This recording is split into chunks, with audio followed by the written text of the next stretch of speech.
Thomas and the Evil Diesel. Percy wasn't feeling well.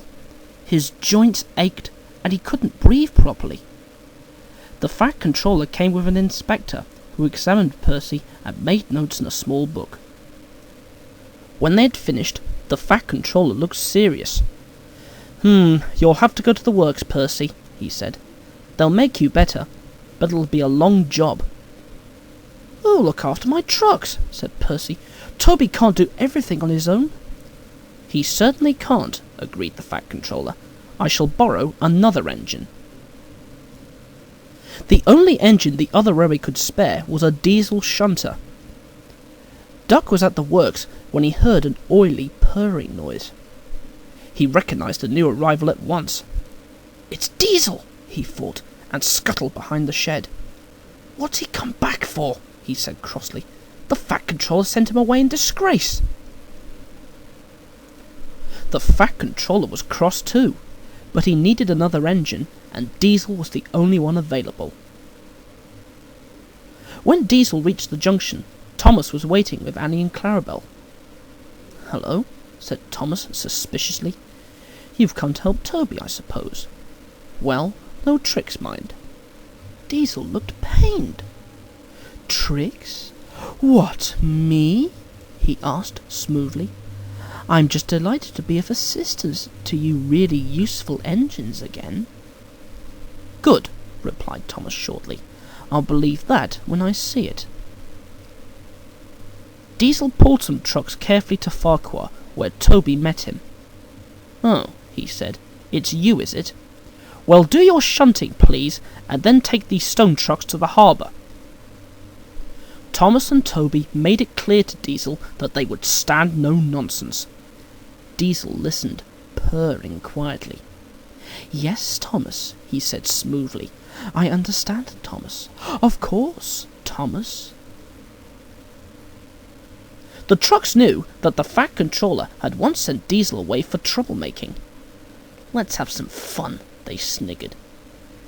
They teased Diesel and tried to annoy him, slipping their brakes on, accidentally, on purpose. One morning, they went too far. "Here's Evil Diesel," they whispered as he came into the yard.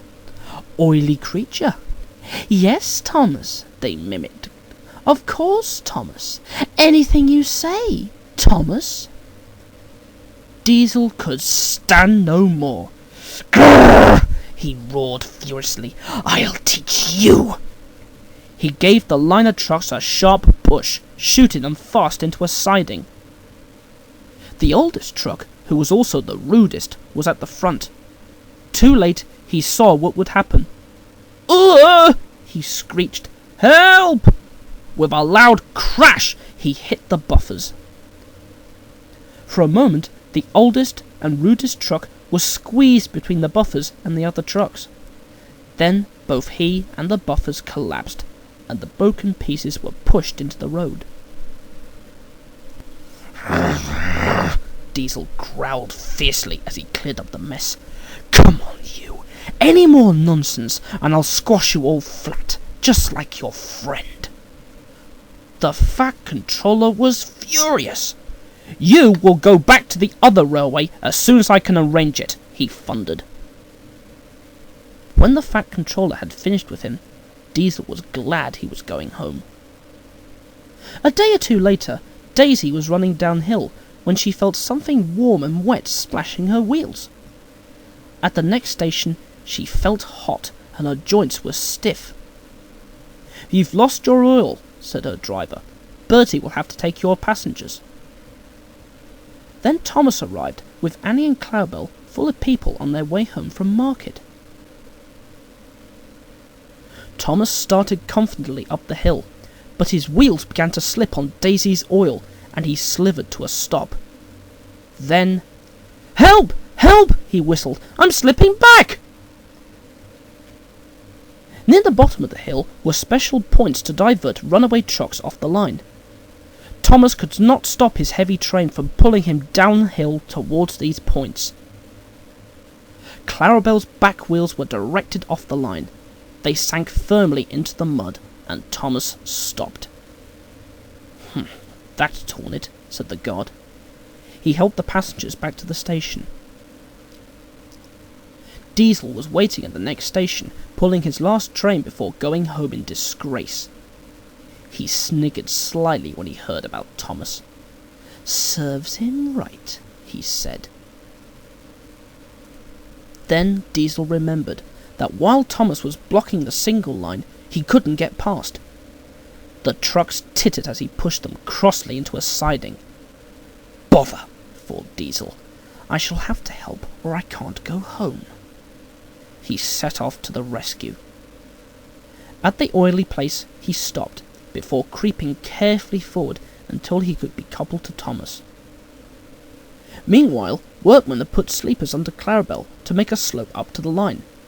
Then they cleaned the oil off the rails and put dry sand on them. At last, everything was ready. Diesel dug his wheels into the sand and pulled, but he was careful not to pull too hard in case a coupling broke. With sanded rails, Thomas could help too. The engines moved forward a little way and stopped. Then a bit more, until inch by inch, Clarabel came safely back onto the line.